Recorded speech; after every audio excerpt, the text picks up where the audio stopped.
सुप्रभात। पिछले व्याख्यान में हमने कस्बे को पढ़ा था कि हम कस्बा किसे कहते हैं। आज हम नगर को देखेंगे कि हम नगर किसे कह रहे हैं। नगरों को किसी विशेष ऐतिहासिक युग की देन नहीं माना जा सकता। वास्तव में इनका इतिहास तो मानवीय साधनों के विकास क्रम के साथ जुड़ा हुआ है। मानव उद्विकास के क्रम ने मनुष्य को आखेट अवस्था से पशु अवस्था में पहुंचा दिया, जहां वह यद्यपि स्थायी रूप से निवास तो नहीं करने लगा, परंतु तुलनात्मक दृष्टि से उसके जीवन में स्थायित्व आया। मानव उद्विकास की अन्य अवस्था, जिसे कृषि के नाम से जाना जाता है, ने मानव को इस बात के लिए बाध्य कर दिया कि वह निश्चित समय तक निश्चित स्थान पर रहे। इसके परिणाम स्वरूप ही गांवों का जन्म हुआ। नगरों की उत्पत्ति के संबंध में कुछ विद्वानों ने अपने विचार प्रकट किए। मार्गरेट मूरे की मान्यता है कि नगर की उत्पत्ति धातु युग में हुई है। जिन व्यक्तियों के पास धातु के अस्त्र थे, वे अन्य उन व्यक्तियों पर जिनके पास पत्थर के अस्त्र होते थे शासन करते थे। ये व्यक्ति सैनिकों को भी सुरक्षा की दृष्टि से अपने साथ रखते थे। ये ऐसे स्थानों पर बस गए जहां वे आक्रमणकारियों से ठीक से अपनी सुरक्षा कर सकें। इस प्रकार नगर स्थायी सैनिक शिविरों के रूप में विकसित हुए। चार्ल्स कुले ने नगरों की उत्पत्ति के संबंध में लिखा है कि नगरों का जन्म यातायात तथा संदेश वहन के साधनों के जन्म और विकास के फलस्वरूप हुआ है। जिन स्थानों पर यातायात और संदेश वहन के साधनों के विकास की स्थिति अनुकूल थी, वहीं पर बड़े नगरों का जन्म हुआ। यही कारण है कि समुद्र के किनारे सबसे बड़े नगर विकसित हुए। जहाँ तक हम नगर के जन्म और विकास की बात कर रहे हैं, वहाँ हम ये जानते हैं जहाँ यातायात के साधन बढ़े, वहीं पर उद्योग धंधे विकसित हुए, क्योंकि वहाँ उत्पादित वस्तु को दूसरी जगह भेजना भी आवश्यक होता है। वहाँ आना जाना आसान होगा, उतना ही लोगों का और सामान का एक दूसरे स्थान पर आना जाना संभव होगा, और वहीं नगरों का विकास होने लगा। एंडरसन के अनुसार नवीन आविष्कार और परिवर्तन नगरों की उत्पत्ति तथा विकास के लिए उत्तरदायी रहे हैं। ये नगर ऐसे स्थान पर विकसित हो जाते थे जहाँ आर्थिक और भौगोलिक सुविधाएं काफ़ी मात्रा में उपलब्ध रहती थीं। नगरों द्वारा ग्रामीण क्षेत्रों पर प्रभुत्व स्थापित करने की प्रक्रिया एवं प्रतिस्पर्धा के परिणाम स्वरूप नगरों का जन्म हुआ। कुछ विद्वानों का मानना है कि राजनीतिक सत्ता स्थापित हो जाने के पश्चात शासक वर्ग अपने लिए निवास तथा सैनिकों के लिए शिविर आदि स्थापित करते थे। ऐसे स्थानों पर व्यापार एवं वाणिज्य को शासक लोग प्रोत्साहित करते थे। यहाँ वे शिक्षा एवं स्वास्थ्य सेवाएं, धार्मिक स्थल, मंदिर, मस्जिद आदि उपलब्ध कराने का प्रयत्न करते थे। हम जान रहे हैं कि जहाँ पर कोई ना कोई ऐसी शासक व्यवस्थाएं अस्तित्व में हों, मंदिर और मस्जिद होते हैं, वहाँ पर नगरों की स्थापना जल्दी होने की संभावनाएं बढ़ जाती हैं। नगरों के विकास में धर्म का भी महत्वपूर्ण स्थान रहा है। इन सभी कारकों ने मिलकर हमारे नगरों के विकास में योग दिया है, और इसके उद्विकास के क्रम को हम निम्नलिखित भागों में बांट सकते हैं। पहला हम देख रहे हैं प्राचीन नगर। पुरातत्वीय आधार पर कहा जा सकता है कि अत्यंत प्राचीन काल में भी नगरों का अस्तित्व था। नील, दजला, फरात और सिंधु घाटी में जिन सभ्यताओं का पता चला है, उनमें ऐसा प्रमाणित होता है कि उस युग में भी नगरों का अत्यंत विकसित रूप था। नगरों के विकास में जिन कारकों का विशेष योग रहा, उनमें अच्छी जलवायु, खाद्य सामग्री की उपलब्धता, आक्रमणों से तुलनात्मक दृष्टि से बचाव, उपजाऊ भूमि आदि प्रमुख हैं। ग्रास ने नगरों के विकास में उपयुक्त कारकों के अतिरिक्त 3 अन्य कारणों की बात की। भूमि एवं जल प्राप्ति के साधन, शत्रुओं से दूरी और व्यापार की दृष्टि से स्वतंत्र क्षेत्र। नगरों के विकास संबंधी विद्वानों के विचार से ज्ञात होता है कि नगरों की उत्पत्ति एक निरंतर प्रक्रिया के द्वारा हुई है तथा यह प्रक्रिया आज भी जारी है। हम देखते हैं नगर आज महानगर में परिवर्तित होते जा रहे हैं। जितना अधिक उसका विकास होता है वह उतना ही महानगर की ओर अग्रसर होता जाता है। औद्योगिक क्रांति तथा आधुनिक नगर वास्तव में औद्योगिक क्रांति के परिणाम हैं। औद्योगिकरण के परिणाम स्वरूप उद्योगों का विशाल पैमाने पर केंद्रीकरण हुआ तथा मानव सुख सुविधाओं में अपार वृद्धि हुई। इन सुख सुविधाओं में आवागमन और संदेशवाहन के साधन, रेल, डाक तथा तार सुविधाएं और सुरक्षा, चिकित्सा एवं शिक्षा आदि प्रमुख हैं। इन सुविधाओं ने मिलकर नगरों के विकास में योग दिया।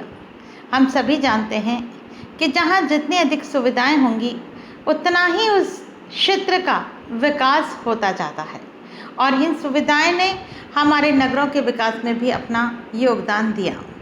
जहां हम ये बात करें कि औद्योगिकरण की प्रक्रिया के तीव्र होने के साथ साथ नगरीकरण की प्रक्रिया में भी तेजी आई है। नगरों की संख्या तथा आबादी दिन प्रतिदिन बढ़ती ही जा रही है और हमने देखा कि किस तरह से नगरों का विकास हो रहा है, नगर अस्तित्व में आते गए। अब हम देखेंगे कि नगर का अर्थ क्या है। नगर एक ऐसा स्थान है जहाँ मानव कृषि के अतिरिक्त अनेक अन्य व्यवसायों में व्यस्त है।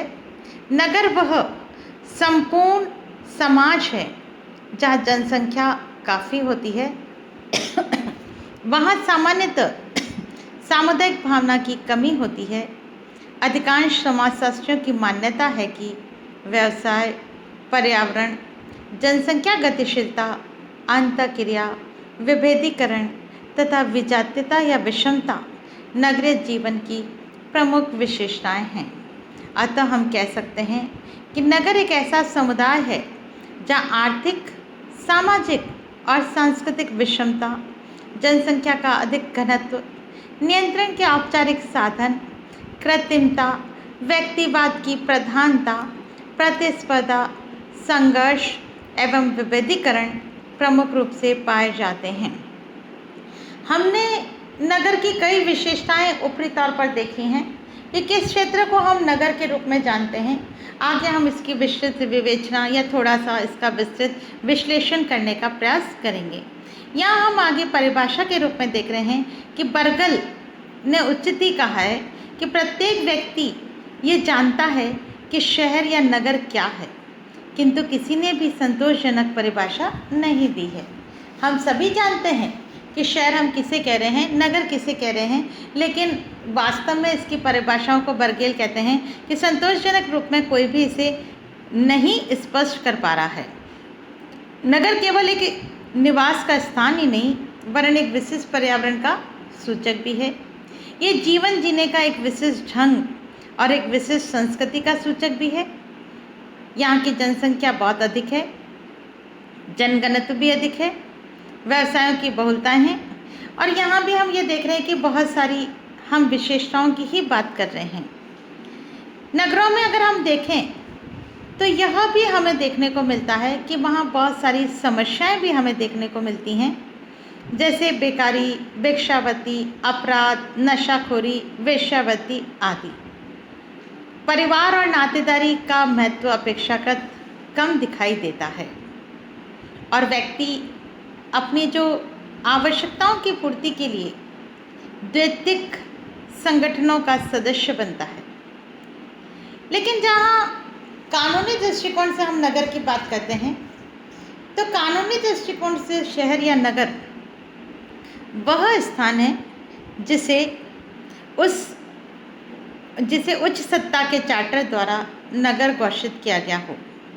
नगर की यह परिभाषा आधुनिक संदर्भ में तो ठीक है, किंतु प्राचीन समय में चार्टर द्वारा किसी निवास स्थान को नगर घोषित करने की प्रथा नहीं थी और इसीलिए इसकी हम शब्द की रचना की दृष्टि से हम इसे देखते हैं कि शहर या नगर शब्द अंग्रेजी भाषा के सिटी का हिंदी रूपांतरण है और स्वयं सिटी शब्द लैटिन भाषा के सिविटास से बना है और सिविटास का अर्थ है नागरिकता। अंग्रेजी भाषा का अर्बन शब्द लैटिन भाषा के अर्बनास से बना है और जिसका अर्थ है शहर। लैटिन भाषा के अर्ब्स का अर्थ भी सिटी अर्थात शहर ही है। इस तरह से हमने इसके शाब्दिक अर्थ को देखा कि वह एक लैटिन भाषा का हिंदी रूपांतरण, क्योंकि लैटिन भाषा से अंग्रेजी शब्द बना और अंग्रेजी शब्द का हिंदी रूपांतरण नगर हमारे सामने हमारे शाब्दिक दृष्टिकोण से हमें दृष्टिगोचर होता है। नगर की परिभाषा जनसंख्या के आधार पर भी दी जाती है। अमेरिकी जनगणना के ब्यूरो ने नगर ऐसे स्थान को माना है जहां की जनसंख्या 25,000 या उससे अधिक हो। फ्रांस में 2,000 तथा मिस्र में 11,000 जनसंख्या वाले क्षेत्र को नगर माना गया है। विल्कॉस ने ऐसे क्षेत्र को जहां का घनत्व 1,000 व्यक्ति प्रति वर्ग मील तथा जैक्सन ने 10,000 प्रति वर्ग मील आबादी क्षेत्र को नगर कहा है। इस परिभाषा से स्पष्ट हो रहा है कि जनसंख्या के संबंध में भी सभी एक मत नहीं है। अलग अलग बात कही जा रही है कि अलग अलग जनसंख्या को बताया जा रहा है कि किस आधार पर वह कह रहे हैं कि कोई 10,000, कोई 5,000, कोई 50,000। तो अलग अलग जनसंख्या के आधार पर नगर को परिभाषित किया गया है। व्यवसाय के आधार पर जो नगर की परिभाषा दी गई है वहाँ विल्कॉक्स ने दी है और उन्होंने कहा है जहाँ मुख्य व्यवसाय कृषि है उसे गांव और कृषि के अतिरिक्त अन्य व्यवसाय प्रचलित है उसे नगर कहेंगे।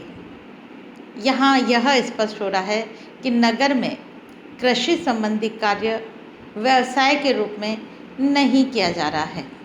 बर्गल लिखते हैं नगर ऐसी संस्था है जहाँ के अधिकतर निवासी कृषि कार्य के अतिरिक्त अन्य उद्योगों में लगे हैं।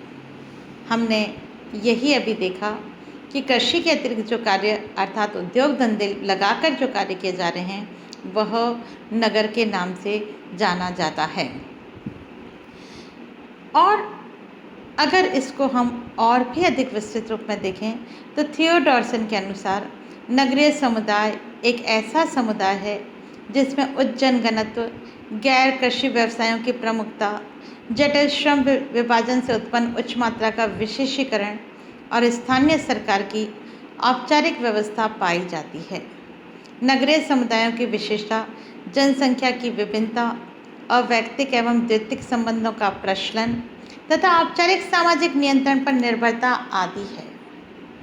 यह परिभाषा हम ये देखते हैं कि अन्य परिभाषाओं की अपेक्षा अधिक विस्तृत एवं उचित है, जहां उन्होंने नगर की कई विशेषताओं को अपने में सम्मिलित करके हमें नगर को स्पष्ट करना चाहा है और ये बताने का प्रयास किया है कि नगरीय समुदाय एक ऐसा समुदाय है जहां पर गैर कृषि व्यवसायों की प्रधानता है, जहां हम ये कहें कि श्रम विभाजन और विशेषीकरण का महत्व है, जहां स्थानीय सरकारें पाई जा रही हैं, औपचारिक व्यवस्था के रूप में दिखाई दे रही हैं और जहां जनसंख्या की बहुत सारी विभिन्नताएं और वैयक्तिक एवं द्वितीयक संबंध का प्रचलन है। इस तरह से कई विशेषताओं को सम्मिलित करते हुए थियोडोरसन ने नगर को स्पष्ट करने का प्रयास किया है।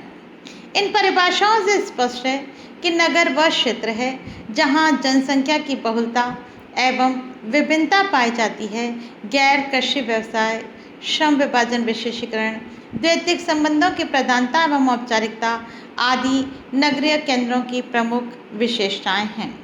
इस तरह से हमने नगर के अर्थ को समझा, देखा और हम नेक्स्ट व्याख्यान में इसकी विशेषताओं को देखने का प्रयास करेंगे। धन्यवाद।